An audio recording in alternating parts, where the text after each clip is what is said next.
Oh, well, yes. The uncertainty.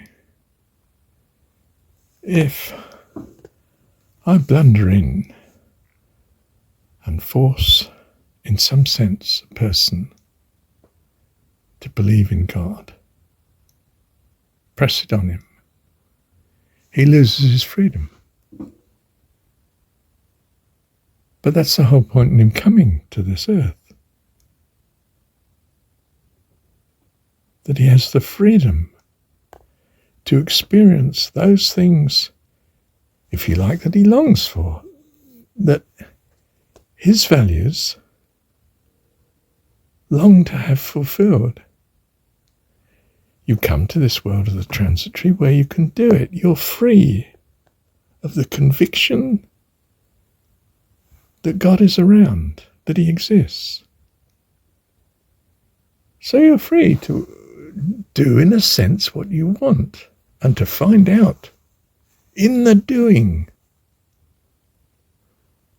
that it's not what you truly want, and you change your values accordingly, and you become wonderful, fit for the kingdom of heaven. Do you see? That's the loveliness about this creation. The uncertainty, it's not a curse. Uncertainty is a blessing, a kindness, a charity of God.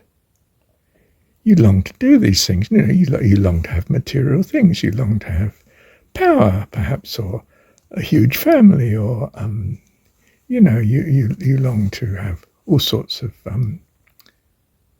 amazing powers relative to having nothing. You can do that here, can't you? I mean, you can be this humble soul that just walks around, or you can have your private jet, and conceivably you can experience being a dictator. You can experience going to war, if that's really what's in your soul.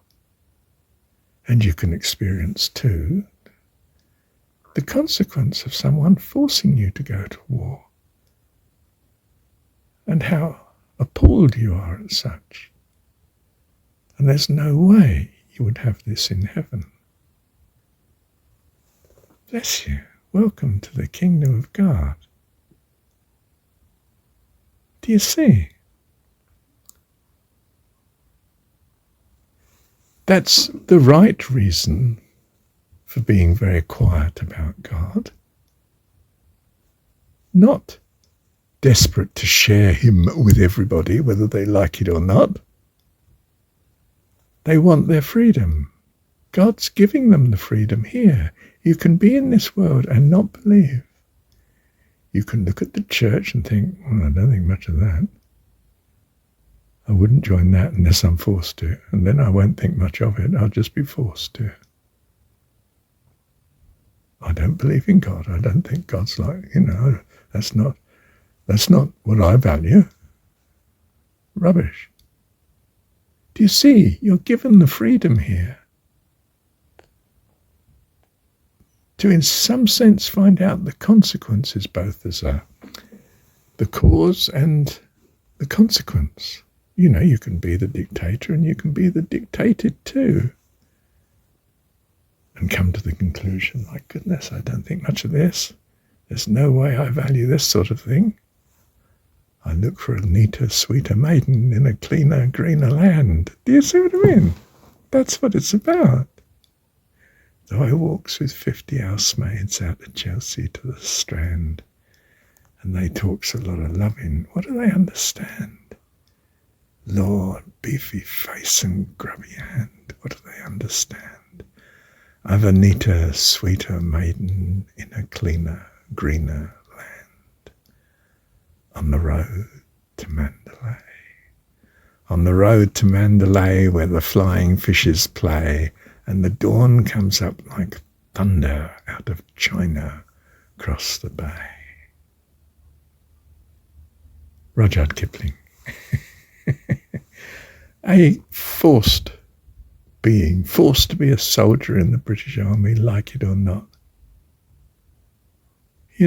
By circumstances, I mean. Oh, a free individual, part of a democratic society. Was it? No, I don't think they even pretended to be democratic in those days, did they? I don't know. Perhaps they did. Didn't make much difference, did it? Do you see, you can try every sort of addiction here and suffer the consequence, yes. Oh, don't get me wrong, you don't have to. I mean, you could listen to good advice and say, oh, I'm not having anything to do with that.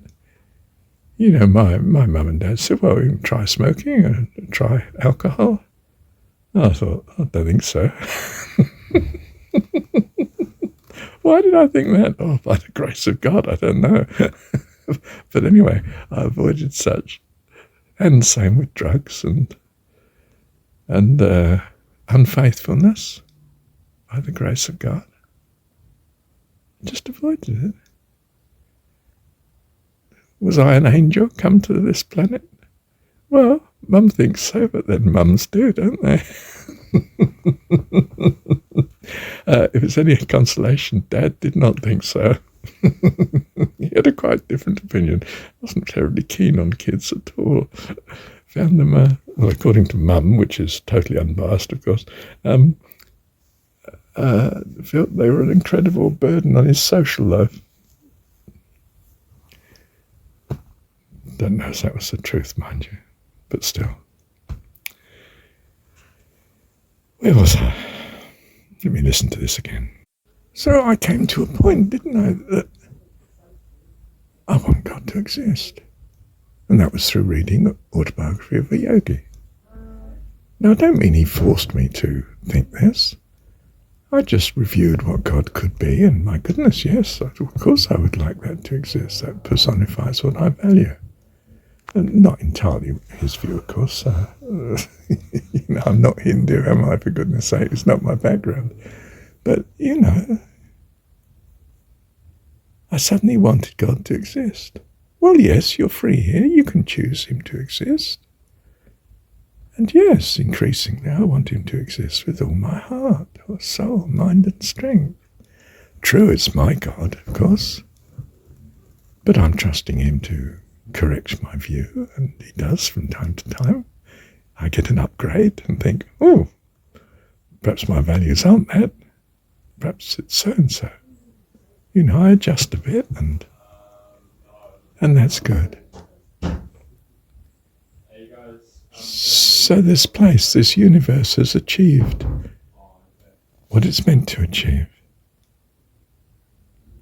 It gave me the opportunity of being secular, and I didn't think much of it. It then gave me the opportunity of being, what I understand, of course, to be godly. And I'm flying. I mean, a bit of a transition cost, of course, you know. I mean, I'm 77. It didn't happen overnight. But in a sense, that change did at that point when I was 24. And reading that book, I just realized, wow, I actually want God to exist. That's different from a humanist, secular person. How amazing. So, that option is on the menu here too. And people can choose it, or they can just ignore it and think, oh no, I don't want that. That's not my cup of tea at all. And experience what they do want. And then in the fullness of time, well, they come round to wanting God. For real. How lovely.